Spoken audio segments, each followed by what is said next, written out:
Kung ikaw ay papapiliin at magkakaroon ka ng isang Raider 150, ano ang pipiliin mo? Raider 150 Carb o Raider 150 Fi? Paki-comment dyan sa baba. Bago tayo pumunta sa tema natin ngayong araw, syempre umpisahan muna natin ulit ang ating araw dito sa ating munting negosyo. Ito ang BCK Garage.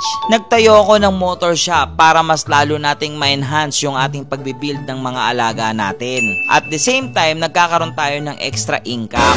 Lalong-lalo na sa mga gusto rin magpa-build ng kanilang motor, pwede yan dito sa BCK Garage. Pero kung mahilig kayo sa mga Indo-Indo concept ngayon, yan po ang marami kong paninda, mga mags. Meron kasi tayong ad swap para sa CNC mags. Meron din tayong ad swap para sa stock mags na naka-powder coated. Store located nga pala ang aking tindahan dito sa San Francisco, General Trias, Cavite.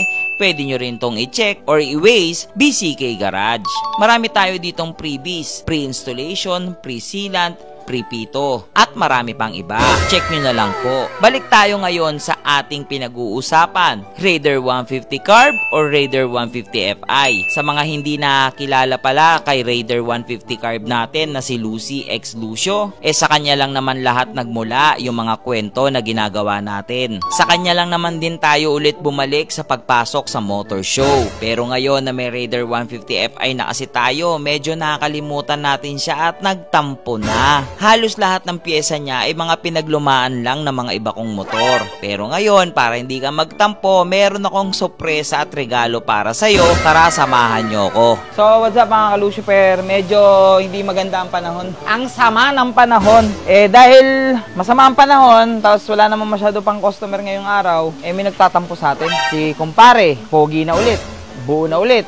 Pang motor show na ulit. Si Ghost Project, okay na rin ulit. Maganda na, maayos na. Yung motor na kung saan tayo nagsimula, guys, si Lucy, nagtatampo. So ngayon, sabi niya, ako, wala bagong pyesa. Wala kang bagong pyesa kasi pang araw-araw ka na lang. Pero may bago kang, dahil, ikaw na ang origin, ikaw ang pinagsimulan ng lahat ng kung ano yung pag-uumpisa natin sa motovlogging. Walang kumpare kung walang Lucy. Yan. Kaya ngayon, pinagawang kita ng decals kay T-Pants Decals and Apparel. Etong decals na to, ka-layout kay kumpare. By the way guys, itong decals na nakakabit sa kanya, T-Pants din yan. Kita nyo naman yung quality, oh. Kahit naman po luma-luma na, ang tingkad pa rin. Baka T-Pants yan. Meron na rin pala siya ng orange up sa mga gusto. And by the way, sa lahat ng mga bumili ng design na to ni kumpare, meron tong 170 plus na sales na kagaya ni kumpare. So thank you sa inyo. O ngayon ito, dadagdag na si Lucy. Di ba si Lucy, Vietnam concept. O, tingnan niyo yung mga plug. Vietnam! So, ito yung dati, guys. So, ang tagal na niyan, ha? Bilat, ulan, araw. Tingnan nyo naman yung quality. Hindi nag-fade kasi nga, gawa ni T-Pants. Sobrang quality. Ito naman yung bapalit natin bago. So, hindi nyo pa ma-appreciate kasi transparent to, guys. So tara, kabitan na! Siyempre, tatanggalin muna natin dito yung mga lumang decals na gawa din ni T-Pants. Like sa sinabi ko kanina, luma na po ito. Pero tignan nyo po yung quality. Napakakapal at napakakintab pa rin.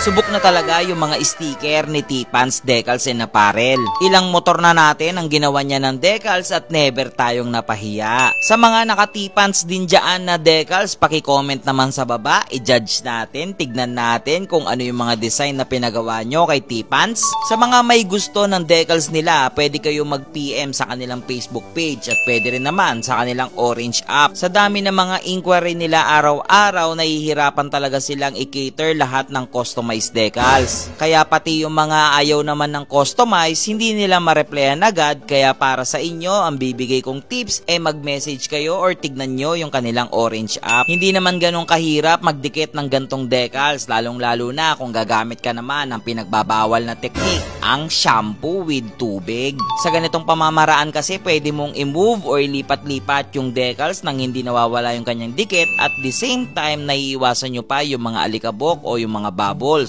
Basta make sure nyo lang na meron kayong kagaya ng gamit ko na blower or heat gun. Pero kung gagamit kayo ng heat gun, alalay lang po, baka masunog kasi. Kaya ako ang ginagamit ko lang hair blower. Para kahit mababad natin, walang problema, hindi masunog or umunat yung decals dito. Sheesh! Kitang-kita ninyo yan? Vietnam na yan. Napakagaling talaga ng mga graphic designer dito ni T-Pans. Like what I said, customize po yan. Sinabi ko lang po kay T-Pans yung gusto kong concept. Sinabi ko lang po sa kanya yung mga atake na gusto ko at yung mga kulay na gusto ko. At bang! Ayan na po yung kinalabasan. Kung napapansin nyo rin, assorted na po dito yung fairings ni Lucy. Yung baba is Gen 1 Araro. Yung leg shield naman natin is Type S Indonesia. Yung front fender naman natin is Raider FI at the rest puro reborn na. O diba? Mix or halo-halo. O Vietnam na boy. O bagong decals ni Lucy.